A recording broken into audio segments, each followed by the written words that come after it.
So where do stories? So let's just switch the attention now and have a look at marketing. So in terms of communicate, so in terms of bridging that gap and communicating to people, a long way away, where do stories sit? One of my favorite books on copywriting that is a very short read is a book called Great Leads by Michael Masterson and John Ford.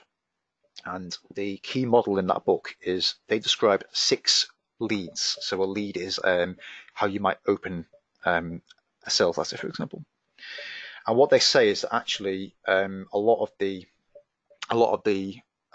most famous direct mail pieces were quite direct. They led with an offer. So if you're selling soap, for example, or some kind of household item, you could lead with quite a direct offer. Whereas if people aren't really so aware of either the problem that you solve, or maybe they're just not aware that they even have the problem, you basically can't lead with that kind of opening. So this actually maps onto this type of. So when we're thinking about people find you in whatever way that is. So maybe they found you on the internet, maybe they found you on YouTube, on Facebook, or whatever, and you have to introduce your story to them. You've got some choices to make. You've got So in my opinion, you have 4 types of story that you can choose. The first type of story is a story that focuses on your product.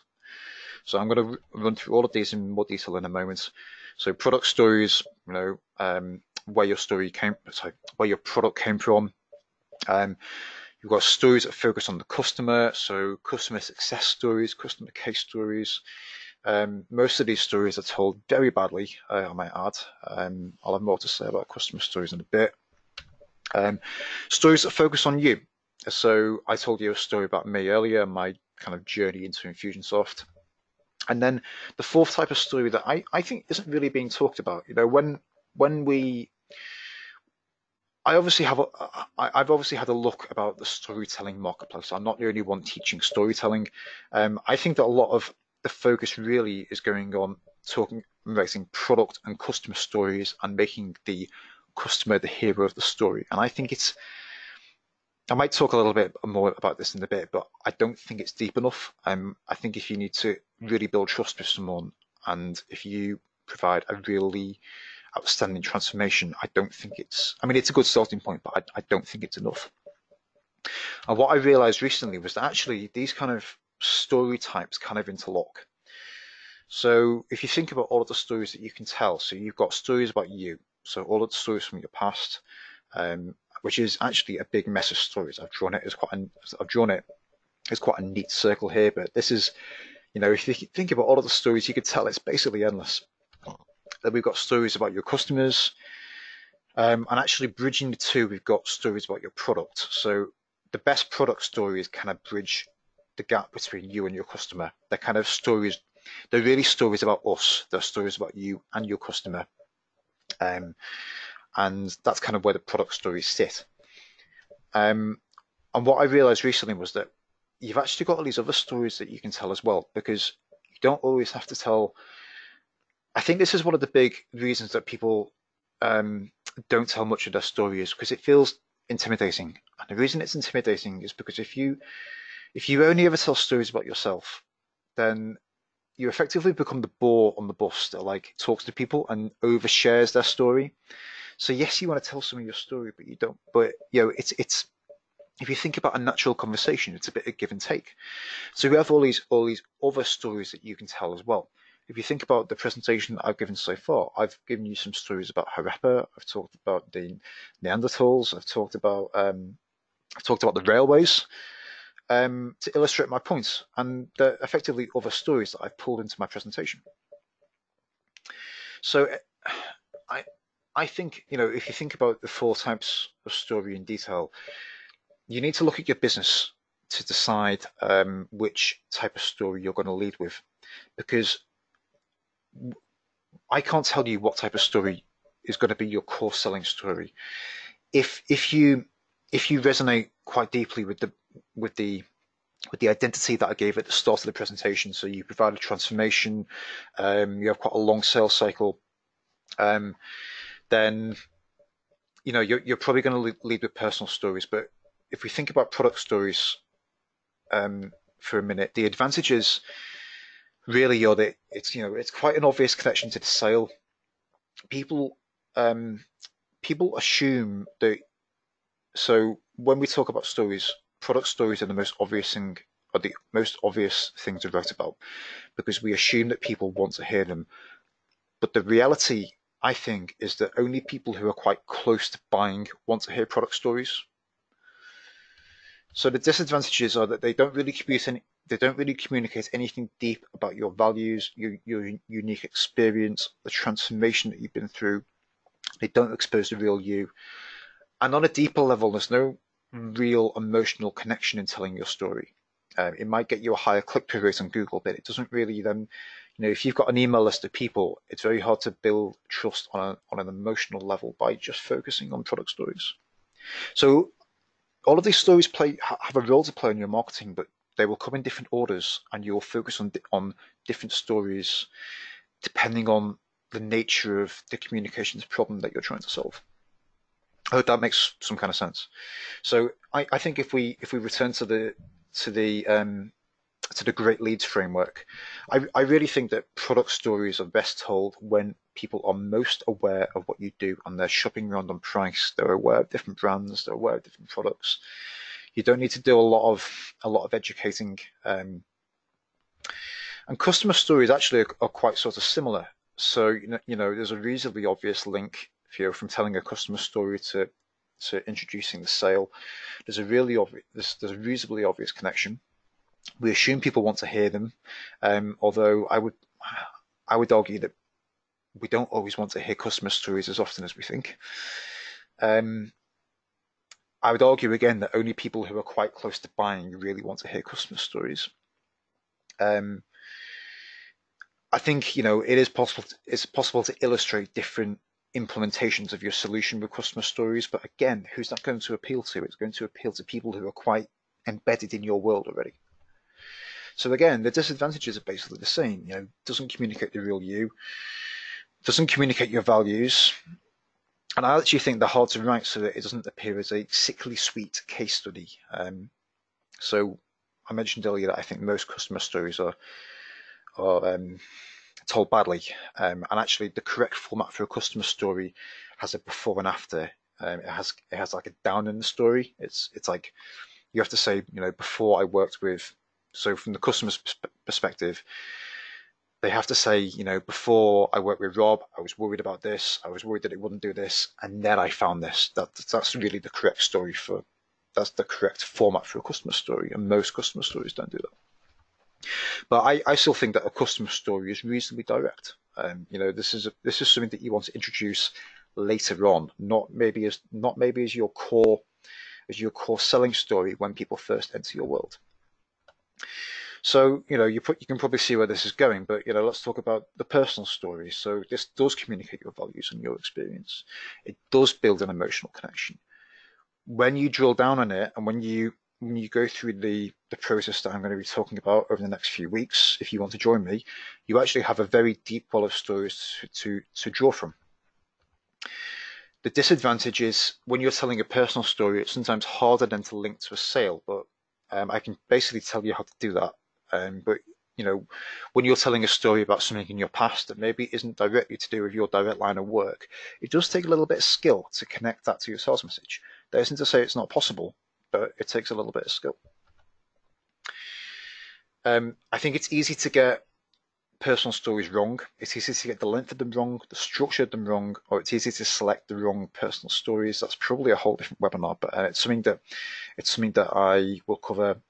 I'm actually hoping to do a series of these webinars over the next few weeks, and I'll really drill down onto what I really mean by these things.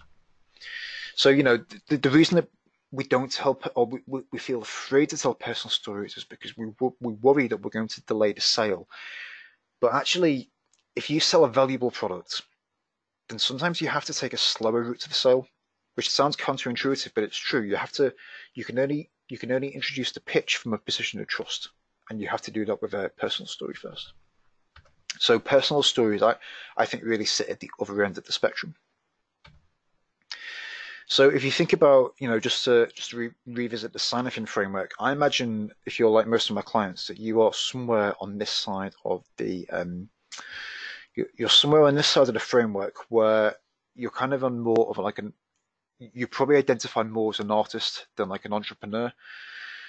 Probably interested to hear your takes on that. But in that sense, it really becomes important that you lead with a personal story.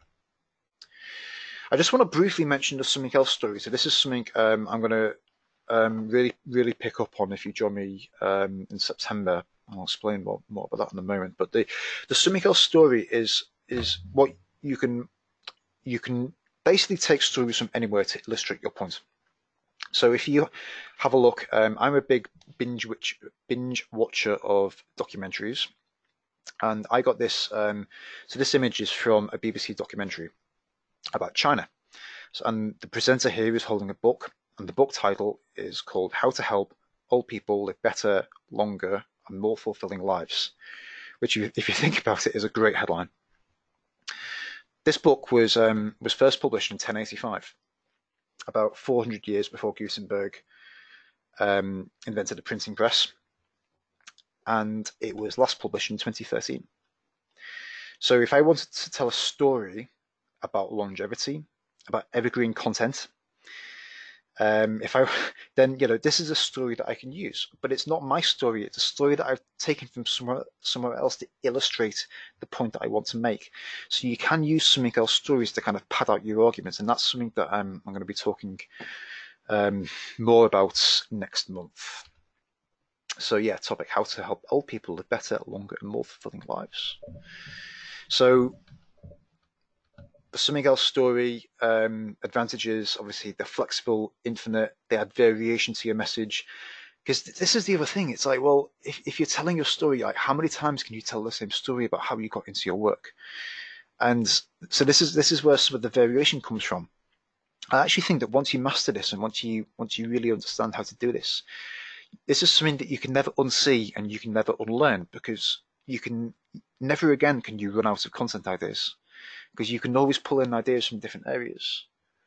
And it's quite liberating to know that you don't have to come up with all of the ideas yourself. The disadvantages are the same as a lot of the other ones. So obviously you don't expose the real you. And actually what you need to do when you're telling a something else story is you need to balance. So I call this the story selection seesaw. You need to balance relevance with unexpected. So the story that I just told you about the Chinese book, it had relevance because it was relevant to publishing and storytelling, but it was also unexpected. It wasn't the story that you expected me to tell, and that's hopefully why it got your attention. So the something else story basically sits everywhere, but it probably isn't. It might be something that you use in your core selling sequence to pad out, but it probably isn't the essence of your core selling story. But it's something that I think you want to know about because you're definitely going to want to pull on other stories in order to craft a compelling narrative and to basically to show up in an interesting way over a long period of time. I basically sell to people over a period of years rather than days and weeks. People opt in, people come out of the woodwork. Actually, the nicest clients for me to work with are people who've basically been sitting on my email list for a reasonable amount of time. And actually, I have to tell more wide-ranging stories than just the story of how I got into Infusionsoft, because that would get really boring quite quickly. So let's just pull all of this together and explain what we're going to be doing. So a few years ago, when I was researching storytelling, a friend recommended that I read this book, The 7 Basic Plots, which is by a guy called Christopher Booker. So I've always kind of historically rejected the idea that there are so many plots. So we've got like this idea of the hero's journey, and there's a number of books that claim there are 5 or 7 or 13 different plot structures, and I always kind of took it as a myth of over categorization. I was like, no, there's all these stories, there's all these movies, there's all these films, like there can't just be 7 plots. And actually what Christopher Booker does over about 700 pages is he analyzes stories going back thousands of years, which, as you know, I like. I like, a historical perspective on these things. And what he says is that the stories that have lasted across generations always follow the same fundamental plot structure. And actually, that plot structure it follows 7 different patterns. So we have, tragedy, we have comedy, we have rags to riches, we have the overcoming the monster plot, and a few others, the rebirth plot. But actually, all of those plots illustrate this structure, which I talked you through at the beginning. So we have, just to kind of put a bit of flesh on the bones, we have a call, like I gave you earlier. So if you think about a story like Aladdin, for example, in the beginning of Aladdin, incidentally, most Disney stories follow this plot, and that's the reason why. So one of my favorite stories is the Jungle Book, the older version, not the newer version. And the reason, so the Jungle Book was made in about 1962, I think. So that's cross-generational. My parents would have grown up with that, just about. I grew up with that. My son will grow up with that, and he will like it because I will disown him otherwise.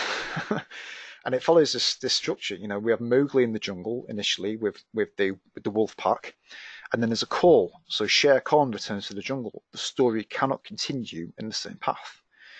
And for a while, things go well. Mowgli's going to return to the man village, and all seems to be going well.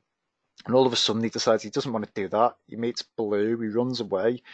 We have this period of frustration where he gets stolen by the monkeys. We have this big climatic battle, essentially, with Shere Khan, and then he fights Shere Khan away with the fire, and he returns to the man village. He gets enchanted by the girl, and things go back to the way that they should be, and that's the structure. So what I did I have a copywriting book called Simple Story Selling, and what I do is simple story selling. What I wanted to do is I wanted to take each of these plots and think, okay, so these plots have worked in literature. Can we apply them to an email? So in simple story selling, I write an email and follow each of Christopher Booker's plots. And in hindsight, so I think that it worked. But actually, what I found in my client work since then is that this plot structure is best told over a full email series. And actually, it doesn't even have to be an email series. If you think about all of the ways that you can communicate with your clients, okay, so maybe email is part of it. I'm actually looking at creating this in a direct mail series.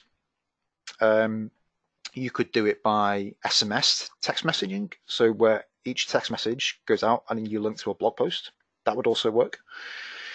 You could do it by messenger bot. There's all sorts of ways that you could do it. But I actually think that when people enter your world, so when people first encounter your business for the first time, I think that to get them to understand your value, this is the correct plot structure that I suggest that you follow.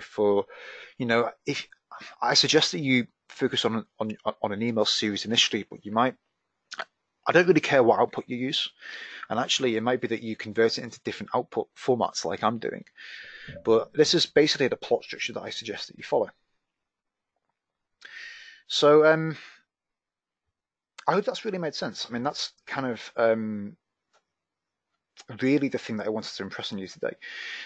Something else that I've been sort of thinking about is, does this go against classic direct marketing? And I don't think it does. I think that a lot of classic direct marketing, if you think about the great leads, is focusing on the more direct sell approach. Whereas actually now, I think when people don't understand what you're doing so well, you can't lead with a direct sell. You've got to lead with a story. But so I'm going to share 2 quotes with you from my 2 favorite marketing books. So this quote is from the Robert Collier letter book. So we've got Robert Collier down here. Robert Collier was writing about 100 years ago, and the Robert Collier letter book is a masterclass in writing product stories, a true masterclass. So I've got a quote here from the beginning of the book, and Collier says, "What is the first thing to do in writing any business letter? Before you put pen to paper, before you ring for your stenographer, decide in your own mind what effect you want to produce on your reader.